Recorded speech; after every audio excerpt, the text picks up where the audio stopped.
first question that I have got till now is, sir मैंने इसी साल अपना 12th पास किया है। मैं सोच रही हूँ कि कोविड टाइम्स है, क्या मुझे ईयर गैप ले लेना चाहिए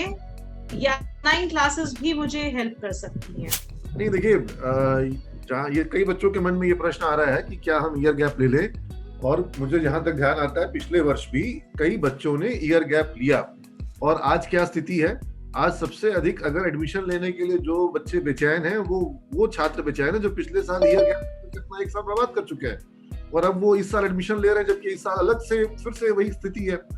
लेकिन हाँ, अभी परिस्थिति में जो बदलाव आया है वो बदलाव ये है कि धीरे धीरे कोरोना का असर कम हो रहा है, धीरे धीरे संक्रमण दर घट रही है, और सरकार जो है वो धीरे धीरे अनलॉक की दिशा में बढ़ रही है। और ऐसे में अब स्कूल कॉलेजों के लिए जो उम्मीद की जा रही है, जैसा कि कल जो गाइडलाइन आई है कि जुलाई के बाद से स्कूल कॉलेजों को अनुमति दी जाएगी,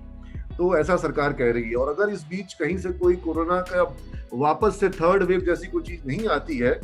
जिसकी हम उम्मीद इसलिए कर सकते हैं क्योंकि धीरे धीरे वैक्सीनेशन की रफ्तार बढ़ रही है,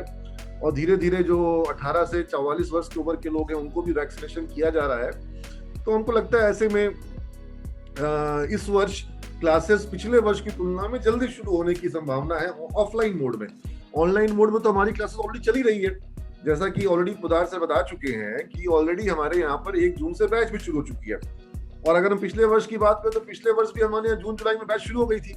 और सारे बच्चों की जो पढ़ाई है वो अपने 1 साल के कोर्स को उन्होंने समय से पूरा किया। और अब विश्वविद्यालय भरे पर परीक्षा लेने में विलंबित हो रहा हो, लेकिन हमारे छात्रों की पढ़ाई कहीं से विलंबित नहीं हुई। और पिछले वर्ष जब सरकार ने 4 जनवरी को, मतलब इस वर्ष की 4 जनवरी को सरकार ने अनुमति दी पिछले सत्र के छात्रों को क्लास ऑफलाइन कराने के लिए, तो जिस दिन अनुमति दी थी उसी दिन से हमारे यहाँ क्लासेस शुरू थी। और ये चीज इस बार भी लागू रहेगी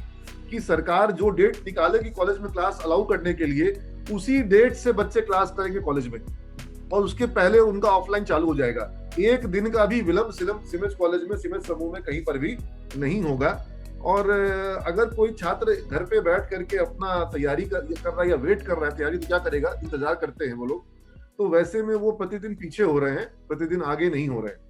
और छात्र के पास सबसे बड़ा रिसोर्स जो होता है उसका समय होता है, और अगर ये समय कोई बच्चा गवा देगा, मैं सिंपली एक बात कहता हूँ कि 1 साल जो छात्र गवाएगा, उस 1 साल का 3 साल के बाद पैकेज क्या होता है। जो बच्चा 24 में पास आउट होने वाला था, अगर वो 24 में पास आउट नहीं होकर 25 में पास आउट करेगा, तो 2024 से 2025 के बीच में उसको जो पैकेज में सैलरी मिलती, वो कितना पैकेज मिलेगा। अगर उसको लगता है कि 3 लाख का पैकेज मिलता है तो उसको 3 लाख रुपए का नुकसान होगा, क्योंकि 24 से 25 का पैकेज उसको नहीं मिलेगा। अगर उसको लगता है कि 4-5 लाख का पैकेज मिलता उसको, तो वो उसको नुकसान होगा, क्योंकि सिमेज में अगर हम देखें एवरेज तो 3.5 लाख के ऊपर का एवरेज पैकेज है। तो अगर कोई बच्चा जो कि 24 में पास आउट नहीं होने वाला 25 में पास आउट होगा, तो उसको वो 1 साल का नुकसान होगा। और दूसरा, 1 साल का उसके जीवन में से अनुभव घट जाएगा, एक्सपीरियंस घट जाएगा। उसके साथ जो बच्चे 12th पास आउट किए हैं, वही बच्चे उसी कंपनी में सीनियर बन जाएंगे। अगर कोई हमारे यहाँ एडमिशन ले रहा है और वो आईसीआईसीआई बैंक ज्वाइन कर रहा है या विप्रो ज्वाइन कर रहा है और 24 में, और कोई दूसरा उसी का दोस्त जो है वो अगले साल 22 में एडमिशन लेगा, वो 25 में पास आउट करेगा, और जब वो ज्वाइन करेगा आईसीआईसीआई बैंक, तो उसी के साथ 12th में पढ़ने वाला छात्र जो है उसका बॉस बन जाएगा, उसका सीनियर हो जाएगा और वो जूनियर बन जाएगा। तो जीवन में ये 1 साल गंवाना, किसी के पास पैसा ज्यादा हो सकता है, कम हो सकता है, उम्र किसी के पास ज्यादा नहीं है, इसलिए नौजवान अपना 1 साल घर में जंग लगा दे, पढ़ने की रफ्तार खत्म कर दे, यह कहीं से उचित नहीं है। और जो इस तरीके से जो डिसीजन ले रहे हैं, जो टालना, तो इस तरीके से अगर कोई चुनौती को टालेगा तो फिर वो जीवन में हमेशा भागता रहेगा, परिस्थितियों से टालता रहेगा, और वो व्यक्ति जो है, असफल होने के लिए लोग चाहिए हमें,